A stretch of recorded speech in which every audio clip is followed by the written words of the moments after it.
अस्सलामुअलैकुम बच्चों, आज 10th स्टैंडर्ड इंग्लिश के एक नए वीडियो के साथ आपके सामने हाजिर है। ये वीडियो मुंबई महानगर पालिका के वर्चुअल क्लास की तरफ से पेश किया जा रहा है। मैं Ansari Rashid Akhtar 10th standard English के एक नए वीडियो के साथ। तो चलिए शुरू करते हैं आज का हमारा लेसन।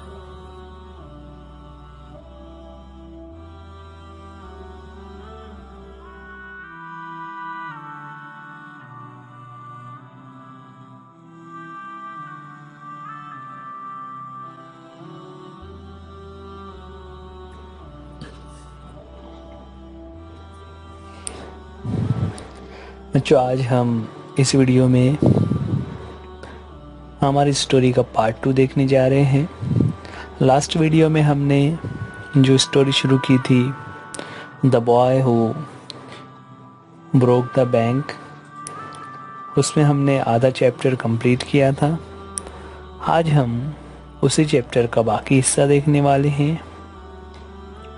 पहले चैप्टर में हमने देखा किस तरह एक स्वीपर बॉय को उसकी तनख्वाह ना मिलने की वजह से वो खबर पूरे टाउन में फैल रही थी कि बैंक वाले अपने एम्प्लॉयज़ को पैसा नहीं दे रहे हैं, तनख्वाह नहीं दे रहे हैं।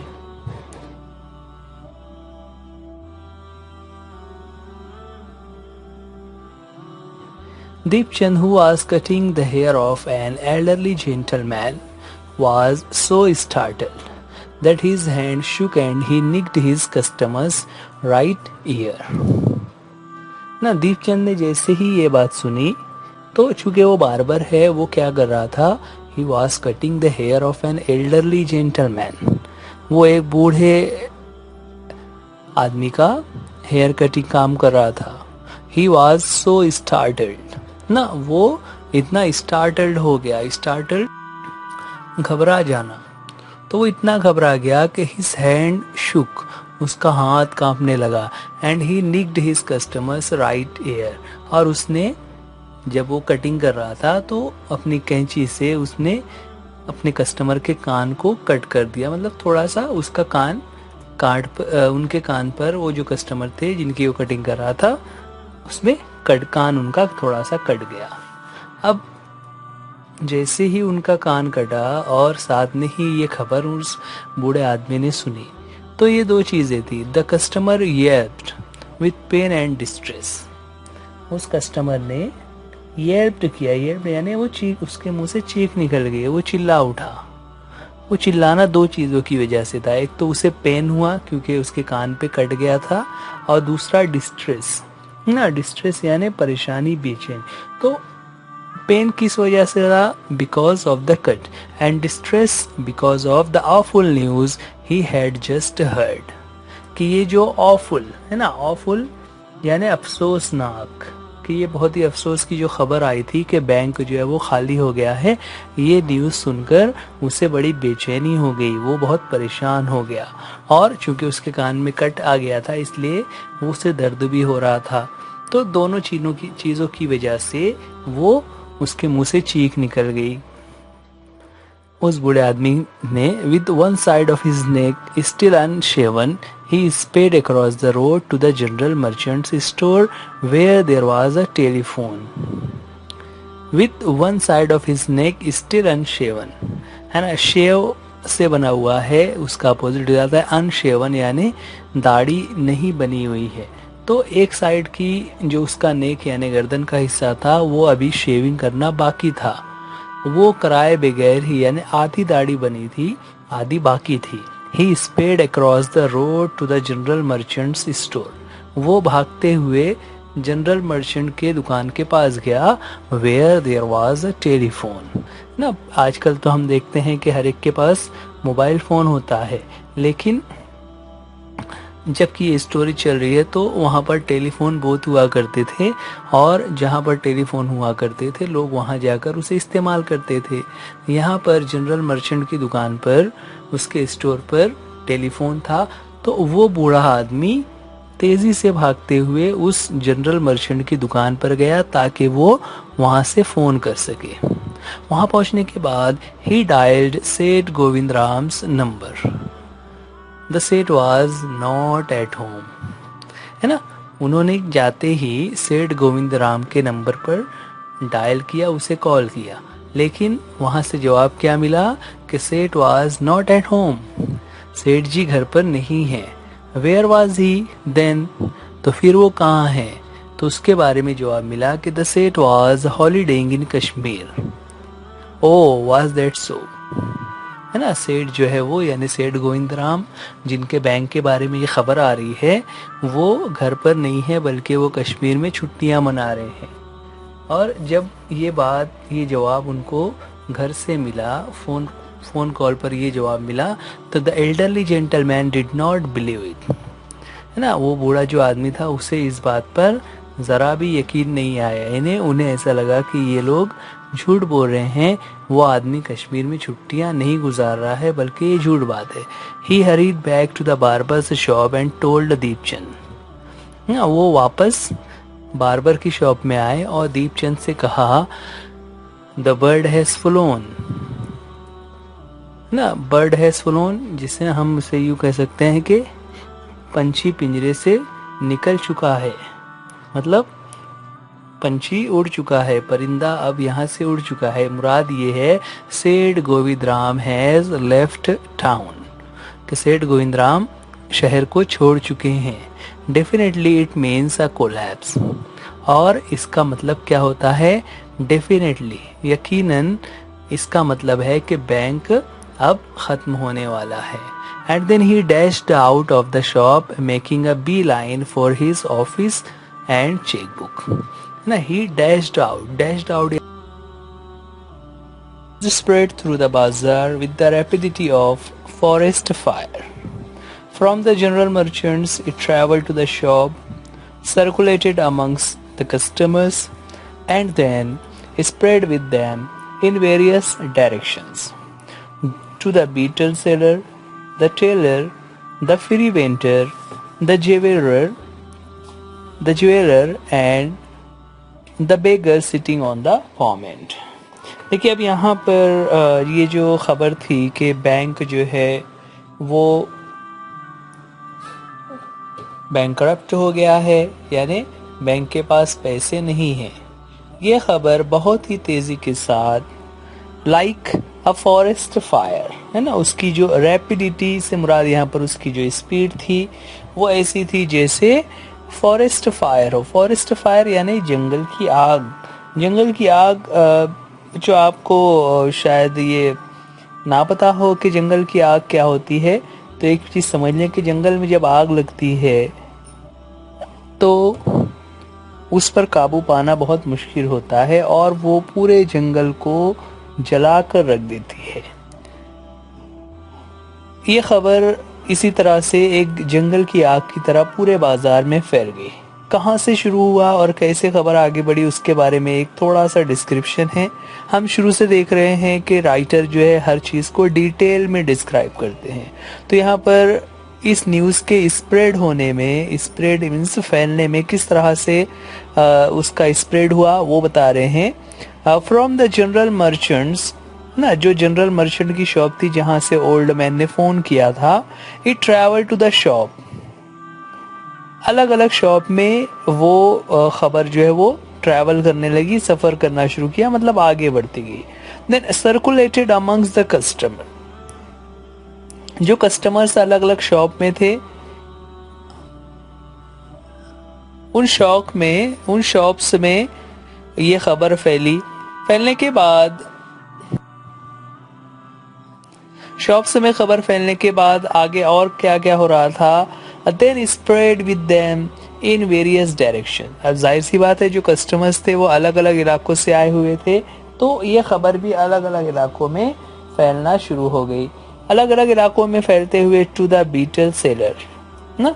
बीटल सेलर, यहाँ पर बीटल जो कहते हैं वो सुपारी को कहते हैं और बीटल सेलर जो है वो पान वाले के लिए यूज किया जाता है। The tailor, the fruit vendor, है ना, वेंडर मीन्स ठेले वाले, jeweller, the beggar sitting on the pavement, ना, जो जेवरात का व्यापारी था या जो फकीर था जो रास्ते के किनारे इस तरह से भीख मांगा करता था, इन सब के पास, यानी मुराद के यहाँ पर बता रहे हैं कि हर एक तक ये खबर फैल गई। खबर फैलने के बाद old Ganpat the beggar had a crooked leg. He had been squatting on the pavement for years, calling for alms. In the evening, someone would come with a barrow and take him away.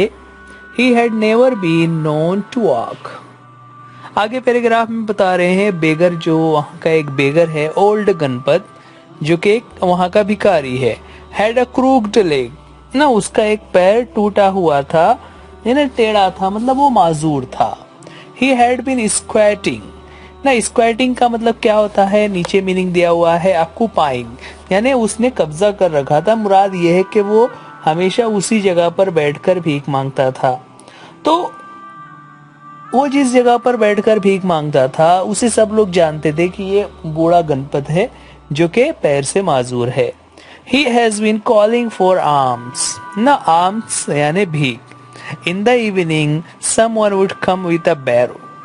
और चूंकि वो पैर से माजूर है इसलिए शाम के वक्त कोई आता था गाड़ी लेकर, ना एक गाड़ी लेकर आता था और उस गाड़ी में बैठकर वो उसे अपने साथ लेकर जाया करता था।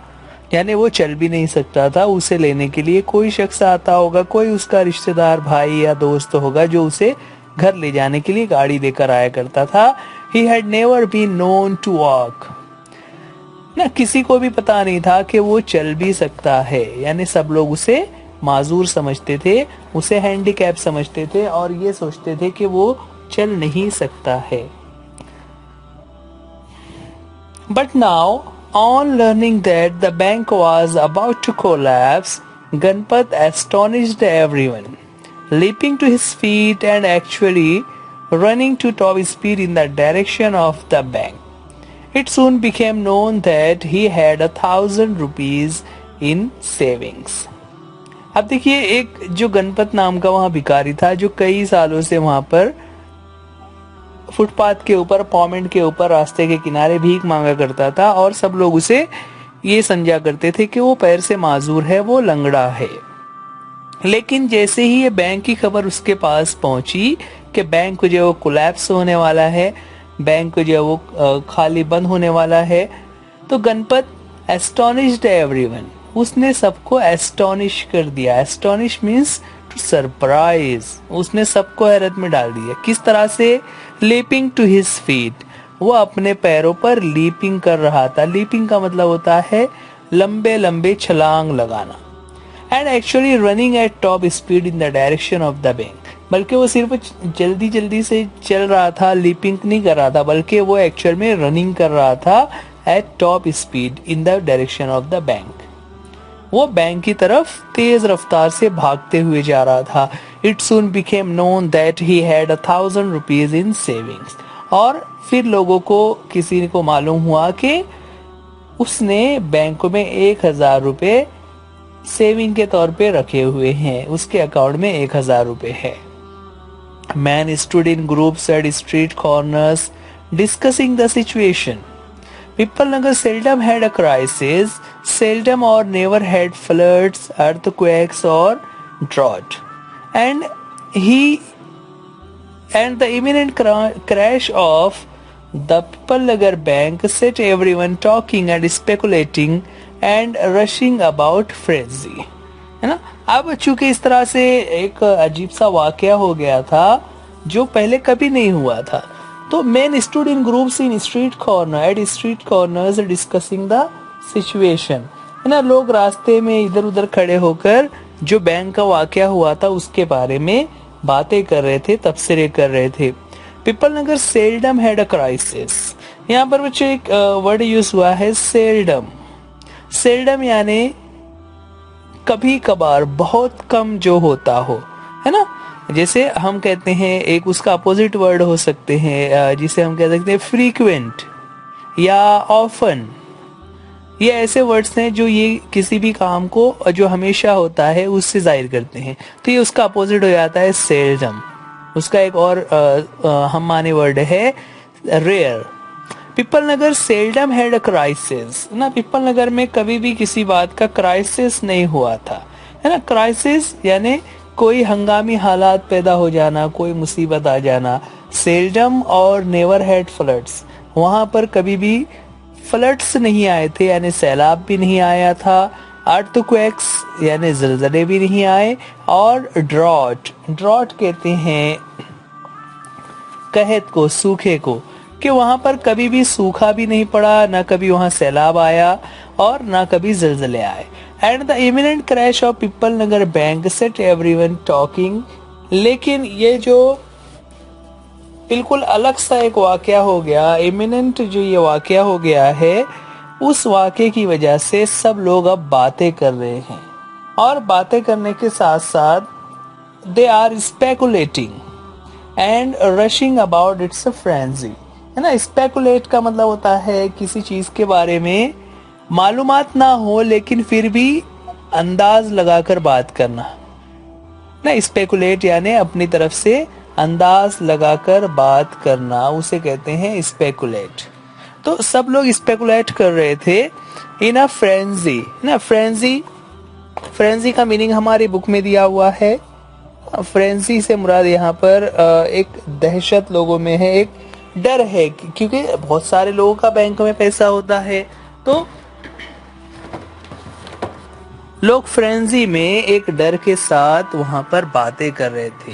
सम boasted of their far sightedness, congratulating themselves on having ना। देखिए एक चीज और यहाँ पर कि जिनका पैसा बैंक में लगा हुआ था वो लोग तो सब डर रहे थे कि भाई उनका पैसा अब डूब गया है, लेकिन बहुत से ऐसे भी लोग थे जिनका बैंक में पैसा नहीं था। अब जिनका नहीं था वो लोग क्या कर रहे थे, वो लोग अपना बोस्टिंग कर रहे थे, अपनी बड़ाई मार रहे थे। वो क्या कहते थे, for their far sightedness. Far sightedness का मतलब होता है दूर की नजर रखना, मतलब किसी बात का अंदाज लगा लेना कि आगे चलकर क्या होता है, क्या होने वाला है। Congratulating themself on having already taken out their money और on never having put any in, है ना। दो तरह के लोग थे, जिन लोगों का अकाउंट ही नहीं था या जिनका अकाउंट था तो उन्होंने पैसे निकाल लिए थे। Others speculated on the reasons for the crash, putting it all down to the excesses indulged in by Seth Govindaram. तो वहां एक ग्रुप तो ऐसा था जो जिसका अकाउंट में पैसा नहीं था, या पैसा था तो उसने अपने पैसे निकाल लिए थे। लेकिन कुछ लोग, बाकी लोग क्या बातें कर रहे थे कि आखिर ऐसा कैसे हो गया, क्यों कर बैंक जो है इस तरह से क्रैश हो रहा है, बैंक क्यों डूब रहा है। और सब चीजों का जो रीजन था वो सेठ गोविंदराम के ऊपर डाल रहे थे कि सेठ गोविंदराम जो है उन्होंने अपने सारा पैसा जो है तो खुद ही यूज कर लिया है और अब वो पैसा लेकर फरार हो गया है। इस तरह लोग आपस में बात कर रहे थे और सेठ गोविंदराम पर ही शक कर रहे थे कि उसी ने कुछ काला काम किया हुआ है। The Seth had fled the state, said one. He had fled the country, said another. He was hiding in Pippal Nagar, said a third. He had hanged himself from a tamarind tree, said a fourth, and had been found that morning by the sweeper boy. देखिए अब यहाँ पर जो सेठ गोविंदराम है वो कहाँ है, ये तो हमने पहले ही देखा कि उनके घर से खबर दी गई कि वो हॉलीडे के लिए कश्मीर गए हुए हैं, लेकिन लोगों को पता नहीं है या लोग उस बात पर यकीन नहीं करना चाह रहे हैं, इसलिए लोग अपने अपने तरीके से बातें कर रहे थे। द सेठ हैड फ्लेड द स्टेट, के सेठ जो है वो फ्लेड मीन्स फरार हो जाना। तो वो जो है सेठ गोविंदराम हमारे रियासत से बाहर फरार हो गया हुआ है या मुल्क से बाहर चला गया है। किसी ने कहा he had fled the country, मुल्क से बाहर भाग गया है। he was hiding in Pippal Nagar, said a third. किसी ने कहा कि वो नहीं भागा नहीं है, वो कहीं पर छुपा हुआ है। आगे किसी और ने कहा कि he had hanged himself from the tamarind tree, कि जो टैमरिन ट्री है, जो इमली का पेड़ है, उसमें उसने अपने आप को हैंग कर लिया, मतलब फांसी लगा ली, इस तरह से उसने खुदकुशी कर ली हुई है। And had been found that morning by the sweeper boy, और उसकी बॉडी जो है वो सुबह के वक्त स्वीपर बॉय यानी झाड़ू वाले को मिली थी। इस तरह जितने मुंह उतनी बातें, लोग अपने अपने तौर से बातें कर रहे थे, लोग अपने अपने तौर से अंदाज लगा रहे थे, कयास आराई कर रहे थे कि आखिर क्या हो गया। By noon the small bank had gone through all it's ready cash and the harassed manager was in a dilemma. ना एक चीज अब यहाँ पर क्या हो गया कि दोपहर होने तक बैंक जो है उसकी खबर पूरे इलाके में फैल गई, है ना। और पूरे इलाके में फैलने की वजह से लोगों ने अपना कैश निकालना शुरू कर दिया। And harassed manager he was in dilemma, जो मैनेजर था उसे लोग हरासमेंट कर रहे थे, वो भी डर गया कि ये क्या हो गया है, और इस तरह से वो डायलेमा में आ गया, मतलब वो सोच नहीं पा रहा था कि ये क्या प्रॉब्लम आ गया है, इसका हल क्या निकलेगा ना। यानी वो बिल्कुल एक कश्मकश में आ गया कि अब मैं क्या करूं, कैसे ये मामला जो है वो खत्म होगा। Emergency funds could only be obtained from another bank some 30 miles distant, and he wasn't sure he could persuade the crowd to wait until then. And there was no way of contacting Seth Govindaram on his houseboat in Kashmir. अब देखिए यहाँ पर bank के पास पैसे नहीं हैं, लोग पैसे के लिए आ गए हैं, तो पैसे कहाँ से आएंगे, तो पैसे किसी दूसरे बैंक से इमरजेंसी फंड के नाम पर मंगाए जा सकते थे। लेकिन चूंकि ये गांव का इलाका है और किसी दूसरे बैंक से अगर हमें पैसे ऑब्टेन करना हो, हासिल करना हो, तो दूसरा बैंक कहाँ पर है उसका यहाँ पर तस्करा है कि सम 30 माइल्स डिस्टेंट, है ना, 30 मील दूर है, यानी दूसरे किसी शहर या दूसरे गांव में एक बैंक है, वहां पर पैसा है। और प्रॉब्लम क्या है कि वहां तक पैसा लाने के लिए ही wasn't sure he could persuade the crowd to wait until then, कि जो क्राउड जमा हो गया है वो उसे परसुएड नहीं कर सकता। परसुएड यानी किसी को अपनी बात समझा लेना कि भाई तुम्हारा पैसा कहीं नहीं जा रहा है, हम बैंक से पैसा आने वाला है, इसलिए आप लोग थोड़ा इंतजार कीजिए। लेकिन वो लोग इतनी देर इंतजार कर सकेंगे इस बात का बिल्कुल भी मैनेजर को यकीन नहीं हो रहा था। वो अपने आप में उसे यकीन था कि ऐसा कुछ भी नहीं होगा, पब्लिक जो है उसकी बात को नहीं मानने वाली। और दूसरा मसला क्या था, and there was no way of contacting Seth Govindram on his houseboat in Kashmir. और जो सेठ गोविंदराम है जो कि कश्मीर में हाउस बोट है ना, हाउस बोट यानी जो आपने कश्मीर की तस्वीरें देखी होगी कि वहां पर जिस तरह से या हाउस बोट्स होते हैं कि ना, एक छोटी सी नाव के ऊपर ही घर बना हुआ होता है, इस तरह के जहाज नाव जो है वहाँ की झीलों में चल रहे होते हैं, तो वहाँ पर वो छुट्टियां मना रहे हैं और वहाँ पर उनसे कांटेक्ट नहीं हो सकता। पीपल वेर टर्न बैक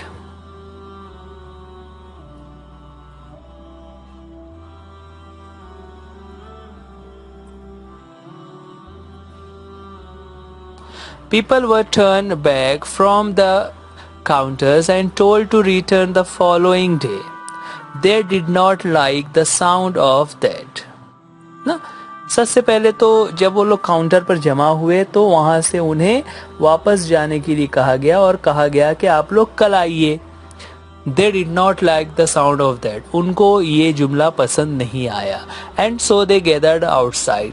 और इसीलिए लोग बाहर आकर जमा हो गए on the steps of the bank. Bank के जो स्टेप्स थे, बैंक की जो पायरियां थी, पैतरी के ऊपर वो लोग आकर जमा हो गए। एंड दे स्टार्टेड शाउटिंग, वो सब चिल्ला रहे थे, नारे लगा रहे थे। क्या नारे लगा रहे थे?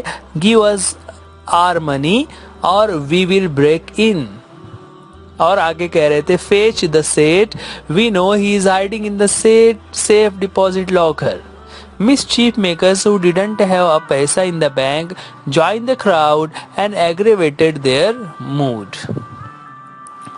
है ना, देखिए अब यहाँ पर हालात बिल्कुल बदल गए। क्या हुआ कि जिन लोगों को बैंक में पैसा निकालना था लेकिन बैंक में चूंकि पैसा नहीं था तो बैंक ने उन्हें दूसरे दिन आने के लिए कहा। इस बात पर नाराज होकर लोग बैंक के बाहर ही खड़े हो गए और नारे लगाने लगे कि गिव अस आवर मनी, हमारा पैसा वापस करो, और वी विल ब्रेक इन, या फिर हम लोग अंदर घुस जाएंगे, यानी हम लोग अपना पैसा घुस कर निकाल लेंगे। इस तरह से लोग गुस्से में नारा लगाने लगे, नारेबाजी करने लगे। और साथ ही एक नारा लगा रहे थे, फेच द सेठ, सेठ को बाहर लेकर आओ। We know he is hiding in a safe deposit locker, कि वो यहीं पर सेफ डिपॉजिट लॉकर में छुपा हुआ है, वो महफूज जगह में छुपा हुआ है। मिसचीफ मेकर्स ना, देखिए यहाँ पर एक चीज होती है, बहुत सारे लोग ऐसे होते हैं जिनका कुछ काम नहीं होता लेकिन वो लोगों को भड़काने का काम करते हैं। तो ये वैसे ही mischief makers who didn't have a paisa in the bank, कि उनका बैंक में एक पैसा नहीं था लेकिन दे जॉइन द क्राउड, वो लोग क्राउड के साथ जुड़ गए एंड एग्रेवेटेड देयर मूड, और उस उनका जो मूड था क्राउड का, जो पहले ही उनको पैसा ना मिलने की वजह से गुस्से में थे, उनको और एग्रीगेट करने लगे। एग्रेवेटेड यानी उनको भड़काने लगे, उनको और जोश दिलाने लगे कि ये लोग हमें धोखा दे रहे हैं या हमें अपना पैसा लेकर रहना है। इस तरह से लोगों में और ज्यादा गुस्सा पैदा करने लगे। The manager stood at the door and tried to placate them. He declared that the bank had plenty of money but no immediate means of collecting it. He urged them to go home and come back the next day. ना, the manager stood at the door, manager जो है तो उसी bank के दरवाजे पर खड़ा रहा और वो लोगों को प्लेकेट करने की कोशिश कर रहा था। प्लेकेट यानी जो लोगों का गुस्सा था उसको वो ठंडा करने की कोशिश कर रहा था कि आप गुस्सा मत होइए। He declared, उसने ऐलान कर दिया, the bank had plenty of money, कि बैंक के पास बहुत पैसा है, but no immediate means of collecting it, लेकिन फौरन उसे जमा करना ये पॉसिबल नहीं है, उसका कोई भी रास्ता उसके पास नहीं है। He urged them, ना, urge means to request, plead, उसने उनसे दरख्वास्त करते हुए उनसे गुजारिश की, to go home and come back the next day, कि आप लोग घर जाइए और कल आकर आप पैसे ले जाना। We want it now, chanted someone of the crowd. Now, now, now, है ना, हमें अभी चाहिए, अभी अभी अभी। इस तरह से लोगों ने वहां पर चैंटिंग शुरू कर दी। चैंट का मीनिंग होता है मंत्र पढ़ना, यहाँ पर मुराद ये लोगों ने नारे लगाना शुरू कर दिए कि हमें हमारा पैसा अभी चाहिए। और इसी दौरान जब लोग नारे लगा रहे थे, a brick hurtled through the air and crashed through the plate glass window of the People Nagar Bank. जब लोग इस तरह से नारे लगा रहे थे कि हमें अपना पैसा अभी चाहिए, अभी ही चाहिए, तभी वहां पर a brick hurtled through, ना, a brick यानी ईंट का एक टुकड़ा, एक ईंट जो है वो वहां पर उड़ते हुए आई, बेकाबू जो क्राउड हो गया था, एक ईंट का टुकड़ा वहां पर हवा में से गुजरते हुए, मतलब किसी ने फेंका होगा, वो आगे बढ़ते हुए उस बैंक के कांच पर आकर लगा, उसकी खिड़कियों पर जो कांच की बनी हुई थी वहां पर टकरा गया, यानी एक तरीके से वहां पर पथराव होना शुरू हो गया। अब पथराव होने की वजह से जाहिर सी बात है कि कांच वहां पर फूट गई है और ज्यादा कचरा हो गया, लेकिन चूंकि पैसा तो था ही नहीं, इसलिए लोग गुस्से में बैंक को तोड़फोड़ करके वहां से चले गए होंगे। Nathu arrived next morning to sweep the steps of the bank, ना, नत्थु अगले दिन फिर से अपने रूटीन के हिसाब से वहां पर झाड़ू देने के लिए आया। He saw the refuse and the broken glass and the stone cluttering the step. जब वो वहां पर आया तो उसने क्या देखा कि उस स्टेप्स के ऊपर, उस बैंक की पायरी के ऊपर बहुत सारे broken glass and the stones, ना, कांच के टुकड़े और पत्थर वगैरह पड़े हुए हैं।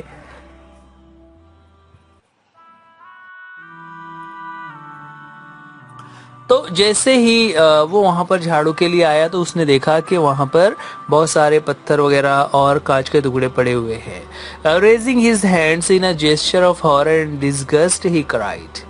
ना, रेजिंग मतलब उसने अपने हाथों को ऊपर उठाते हुए एक ऐसा जेस्चर बनाया ना, जेस्चर कहते हैं अपने हाथ या पैर और चेहरे की मदद से अपने जज्बात को जाहिर करना। Gesture of horror and disgust यानी एक नफरत के साथ उसने कहा, हूलिंगास, sons of donkeys, as thought it isn't bad enough to be paid late, it seems my work has also to be increased। ना, आप देखिए वहां पर गुस्से में वो इस तरह से गाली दे रहा था ना, हुलिंगाज यानी लफंगे लोग, बेतुक ना या बुली, सन्स ऑफ डोंकी ना, गधे के बच्चे, as thought it isn't bad enough to be paid late, पहले ही मुझे तनख्वाह लेट मिल रही है, क्या ये बुरी बात नहीं थी कि it seems my work has also to be increase, कि इन लोगों ने मेरा काम बढ़ा दिया ना। उसको नहीं मालूम कि ये सब क्यों हुआ, कैसे हुआ, लेकिन चूंकि सफाई तो उसे करनी है और उसका काम बढ़ा हुआ, इसलिए वो गुस्से में इस तरह से लोगों को बुरा भला कह रहा था। He smote the steps with his broom scattering the refuse. और फिर उसने वहां पर स्मॉट किया। स्मॉट मतलब चूंकि अब जब झाड़ू देना होता है तो सिर्फ धूल मिट्टी होती है, लेकिन यहाँ पर ताकत से उसने तमाम चीजों को, सारा कचरा जो है तो वो साफ कर रहा था। कचरा साफ करते हुए जब वो अपना रूटीन के मुताबिक कचरा साफ कर रहा था तो उसका जो फ्रेंड है वो वापस से आ गया। Good morning Nathu, said the washerman's boy getting down from his bicycle. ना, नत्थू का जो फ्रेंड था वॉशरमैन्स बॉय यानी जो सीताराम था, उसने आकर नत्थू को गुड मॉर्निंग कहा और वो बाइसिकल से जा रहा था तो वो नीचे उतरा और आगे उसने पूछा, are you ready to take up a new job from first of the next month, क्या तुम अगले महीने की 1 तारीख से नई जॉब ज्वाइन करोगे, है ना, जो मिसेस श्रीवास्तव के घर पर उसने बात की थी। You will have to I suppose now that the bank is going out of the business. और आगे उसने अपनी बात को सपोर्ट किया कि यू विल हैव टू, कि मुझे यकीन है कि तुम्हें वो दूसरी वाली जॉब ज्वाइन करना ही पड़ेगी। दैट क्यों ऐसा कह रहा था, the bank is going out of business. Out of business का मतलब होता है बंद हो जा रहा है, कि बैंक तो अब बंद होने जा रहा है, तो जाहिर सी बात है तुम्हें दूसरा काम तलाश करना ही है। तो जो काम मैंने तुम्हें ऑफर किया था यानी मिसेस श्रीवास्तव के घर पर, वो काम तो तुम्हें करना ही पड़ेगा। तो इस तरह उसने उससे पूछा कि क्या तुम अगले महीने से ज्वाइन कर रहे हो। लेकिन जब उसने ऐसा कहा कि बैंक बंद होने जा रहा है तो नत्थू को पता नहीं था क्या हुआ है। तो उसने पूछा, हाउ इज दैट, ऐसा क्यों कह रहे हो। तो उसमें सीताराम ने उसे जवाब दिया कि haven't you heard? Well, you'd better wait here until half the population of people Nagar arrives to claim their money. And he waved cheerfully. He did not have a bank account and sped away on his bicycle. है ना, सीताराम ने क्या कहा, क्या तुमने नहीं सुना कल यहाँ पर क्या हो रहा था। Well, you would better wait here until half the population of people Nagar arrives to claim their money. कि तुम यहाँ पर बैठ के इंतजार करो जब आधा गांव आ जाएगा अपने पैसे मांगने के लिए। यानी सब लोग, जो लोग जिनको शायद कल पैसे नहीं मिले होंगे, वो लोग आ जाने वाले हैं। तो वो लोग जब सब आएंगे तो जब तुम खुद ही देख लेना कि बैंक जो है वो तो खाली हो जाएगा। And he waved cheerfully, है ना, वो उसने वेव कहते हैं हाथ हिलाते हुए किसी को बाय कहना। चीयरफुली, खुशी के साथ, कि वो खुशी से हाथ हिला रहा था और हाथ हिलाते हुए उसकी वजह क्या थी, he did not have a bank account, कि उसका बैंक अकाउंट नहीं है। इस बात पर वो खुशी खुशी अपने दोस्त को हाथ हिलाते हुए बाय करते हुए speed away on his bicycle, और फिर वो रफ्तार के साथ वहां से आगे बढ़ गया, अपनी साइकिल पर आगे बढ़ गया। Nathu went back to sweeping the steps, muttering to himself. When he had finished his work, he sat down on the highest step to wait the arrival of the manager. He was determined to get his pay. देखिए अब यहाँ पर आगे जब उसका friend इस तरह से बोलकर चला गया तो नत्थू ने अपनी सफाई का काम करने के बाद Nathu went back to sweeping the step. Nathu ने वापस से उन पायत्रियों को झाड़ू दिया। मटरिंग टू हिमसेल्फ, मटरिंग यानी अपने ही आप में ही बातें करते रहना, बड़बड़ाना। When he had finished his work, जब उसने अपना काम कर लिया, he sat down on the highest step. काम खत्म करने के बाद वो सबसे ऊपर वाली पैतरी के ऊपर बैठ गया to await the arrival of the manager. क्यों बैठ गया था वो वहां। बच्चों आज के लिए इस वीडियो में इतना ही। उम्मीद करते हैं ये लेसन आपको समझ आ गया होगा। वीडियो देखने के लिए थैंक यू। अल्लाह हाफिज, गुड बाय।